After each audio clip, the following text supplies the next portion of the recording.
见不见？够他明知被白发。见不见？黄河热水天上来，奔流到海不复回。见不见？够他明知被白发。旧了今时若成岁。Hello, Ambassador. 秀山必大山，远见听不懂。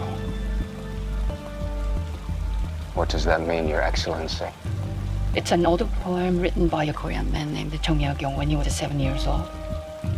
I believe a small mountain can overcome a big one, cause I'm young and naive like him.